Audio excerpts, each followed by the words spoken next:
Hindi tayo papaniwalaan ng mga pulis. Ilang araw na sana si Makoy. Huwag mo na kaming idamay dyan, Andre. Dahil wala naman kaming kasalanan eh. Princess, madadamay tayo dyan. Dahil tinulungan natin itago si Makoy. Eh anong gagawin natin? Ayoko pa makulong. May mga pangarap pa ako. Princess, wala tayong magagawa. Andito na to eh. Sa ngayon, ayusin mo natin to. Baka may makakita eh. Andre, buhatin mo na.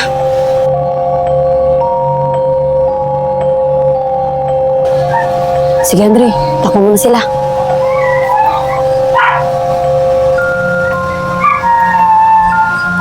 Andre, Princess, hindi pwede magtagal yan ditong dalawang yan. Dahil sigurado ako, may maghahanap dyan. Mga Kylie, huwag kayong mag-alala. Hanapan ko sila. Pagbabaunan. Eh paano natin nalabas yung dalawang yan? Baka may makakita sa atin. Huwag kang mag-alala. Gabi pa rin natin lalabas yung dalawang yan para walang tao. Pero sa ngayon, kailangan muna natin mag-ingat para walang makakita sa kanila. Sige Kylie, akong bahala. Lilipat ko sila ng pwesto.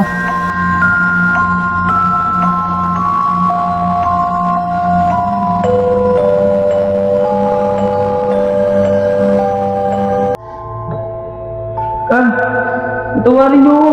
Managawarin niyo. Ba't mo ginawa sa amin to? Wala naman kami kasalanan ah. Magsisisi ka. Magsisisi ka. Tawarin mo lang. Tawarin niyo ka.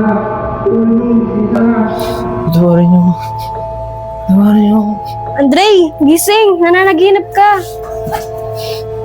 Ano nangyari sa'yo? Parang sama na panaginip mo ah. Makoy at Sarah, hindi sila matatahimik. Ba't din nila nahanap yung hostisya? Hindi talaga sila mananahimik dahil sa ginawa natin sa kanila. Kaya kailangan natin sila ilibing ng maayos. Pero sa ngayon, kailangan mo natin sila itago kasi kanina may nakita akong mga pulis mukhang hinahanap sila. Talagang hanapin na sila. Dahil lang araw na natin sila tinatago eh. Sigurado ako, pinapahanap na sila ng magulang nila. Sige, akong bahala. Lalagay ko sila sa sako kasi umamoy na dito sa bahay. Tsaka mamayang gabi, babaw na natin sila. Sige, kami naman ni Kylie. Bibigyan namin kung saan pupunta yung pulis. Bago na talaga. Kailangan ko na kayo malagay sa sako.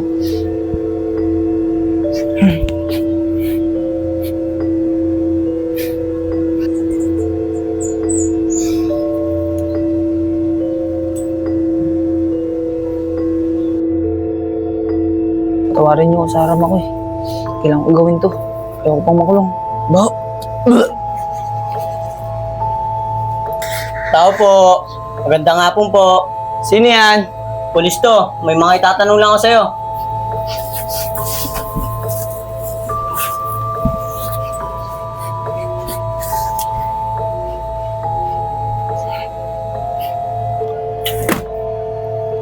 Sir. Kayo po pala. Ano pong kailangan niyo? Ba't parang ang baho? Parang may nabubulok. Sir. Naglilinis po kasi ako ng bahay. May nagapong nabubulok, kaya nililinis ko. Ganun ba? Nag-iimbestiga lang ako tungkol sa magkapatid na nawawala. Ang sabi nila, ang huling punta daw niyon dito. Opo sir, pumunta po sila dito. Pero umuwi agad sila. At nabalitaan ko na nga lang po na nawala sila. Mga kaibigan ko pa nga po sila eh. Ganun ba? Pag may nabalitaan ka sa kanila, report mo agad sa amin. Tsaka nga pala, pwede ko bang tignan yung loob? Sir, mabaho po rito. Naglilinis pa po ako eh. Sanay naman ako eh. Sige po sir, pasok po kayo. Sige.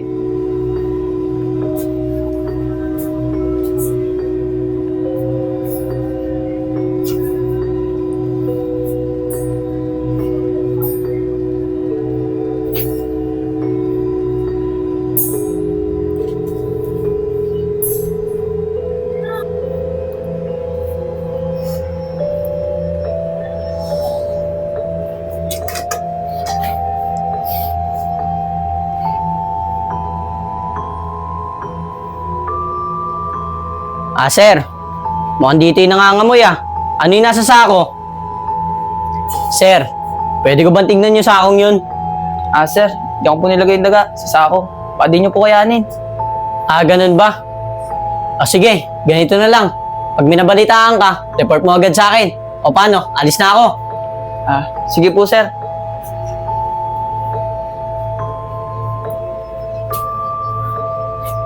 Sir, magandang hapon po. Kayo ba yung kaibigan ni Makoy tsaka ni Sarah?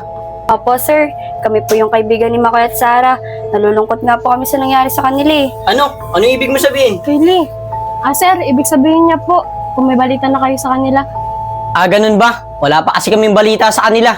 Pero pag nagkaroon kayo ng balita, report nyo agad sa amin. Sige na, alis na ako. Baka ba, Kylie? Hindi ka nag-iingat sa mga sinasabi mo. Tensya ka na, princess ha. Nakakabahan kasi ako eh. Oo nga pala, si Andre. Ano yan, Andre? Ba't miyaw ka niyan? Pati ba naman pulis? Papakpakin mo? Muntik na. Kung nakita niya yun, pati siya, nadamay.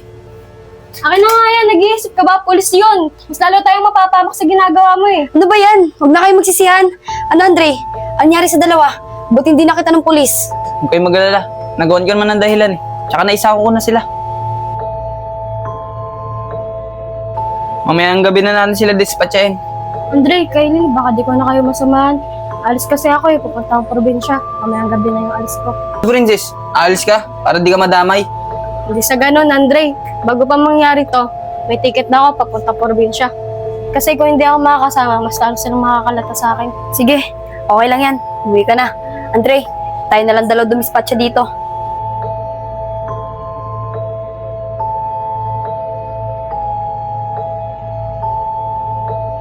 Andre, saglit lang. Ang bigat. Ano ba? Huwag ka na mag-inarte. Baka mamaya may makakita pa sa atin dito.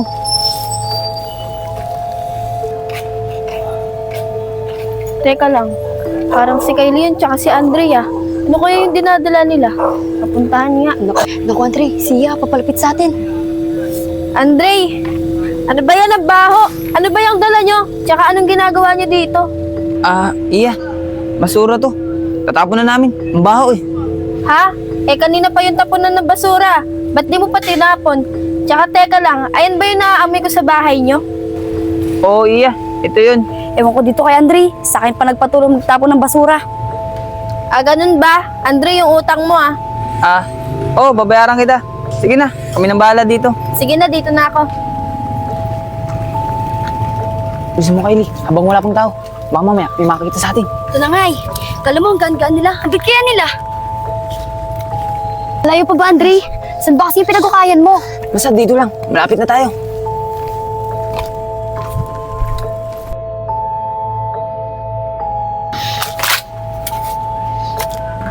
Okay na, Kylie. Sigurado ako. Wala na makakita sa kanila dito. Ganun ba? Dahil tapos na to, magkalimutan na tayo. Kalimutan natin na magkaibigan tayo at magkanya-kanya na tayo. O sige, gawang bala. Diyan ka muna. Ihilang ako. Sige, bilisan mo antayin kita dito. Hindi ako papayag. Baka mamaya, naglag mo ako. Tagal naman nun. Nilalamok na ako dito.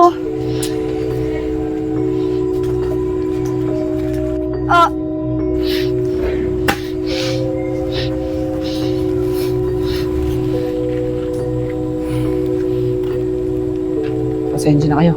Kailangan kong gawin to. Ayaw ko pang makulong. At saka ayaw ko pang masira buhay ko.